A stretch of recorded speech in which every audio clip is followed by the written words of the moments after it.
रावण की पराजय की कहानियां। रावण को अक्सर एक अजेय योद्धा के रूप में देखा जाता है, लेकिन सच यह है कि वह कई बार पराजित हुआ था।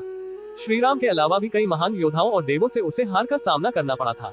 ये कथाएं हमें अहंकार और शक्ति के संतुलन का महत्व सिखाती हैं। आइए जानते हैं कि रावण कब और कैसे पराजित हुआ था। 1. बाली से रावण की हार। रावण ने एक बार बाली को युद्ध के लिए ललकारा, लेकिन उस समय बाली पूजा में लीन थे। जब रावण बार बार चुनौती देने लगा तो बाली क्रोधित हो गए। उन्होंने रावण को अपने बाजू में दबा लिया और फिर अपनी दैनिक प्रार्थना और सूर्य को अर्घ्य देने के लिए चारों समुद्रों की परिक्रमा करने लगे। रावण ने पूरी शक्ति लगाई, लेकिन बाली की पकड़ से खुद को छुड़ा नहीं सका। जब बाली की पूजा समाप्त हुई तब उन्होंने रावण को मुक्त किया। इस घटना के बाद रावण को बाली की असीम शक्ति का एहसास हुआ और उसने उनसे मित्रता कर ली। 2. सहस्त्रबाहु अर्जुन से रावण की हार।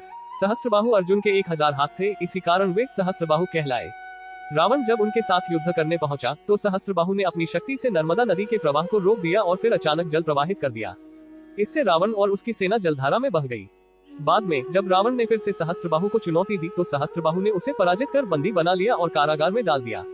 बाद में ऋषि पुलस्त्य के आग्रह पर सहस्त्रबाहु ने रावण को मुक्त कर दिया। 3. राजा बलि से रावण की हार।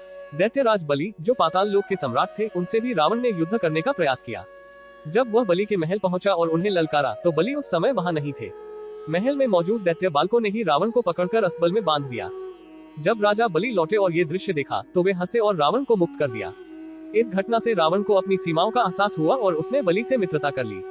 4. शिवजी से रावण की हार। रावण अत्यधिक शक्तिशाली होने के कारण अपने अहंकार में चूर था। एक बार उसने सोचा कि वह शिवजी को भी हरा सकता है। वह कैलाश पर्वत पर पहुंचा और शिवजी को युद्ध के लिए ललकारने लगा। महादेव ध्यान में थे और उन्होंने कोई प्रतिक्रिया नहीं दी। तब रावण ने अपने बल से कैलाश पर्वत को उठाने का प्रयास किया, लेकिन शिवजी ने अपने पैर के अंगूठे से पर्वत को नीचे दबा दिया, जिससे रावण का हाथ पर्वत के नीचे दब गया। रावण ने बहुत प्रयास किया, लेकिन वह अपने हाथ को छुड़ा नहीं सका। दर्द से कराहते हुए उसने शिवजी को प्रसन्न करने के लिए वहीं पर शिव तांडव स्तोत्र की रचना की। शिवजी रावण के इस स्तोत्र से प्रसन्न हुए और उसे मुक्त कर दिया। इस घटना के बाद रावण ने शिवजी को अपना आराध्य और गुरु मान लिया और उन्हें प्रसन्न करने के लिए हर दिन उनकी भक्ति करने लगा। आपको यह कहानी कैसी लगी कमेंट करके अवश्य बताना और चैनल को लाइक सब्सक्राइब जरूर कर देना।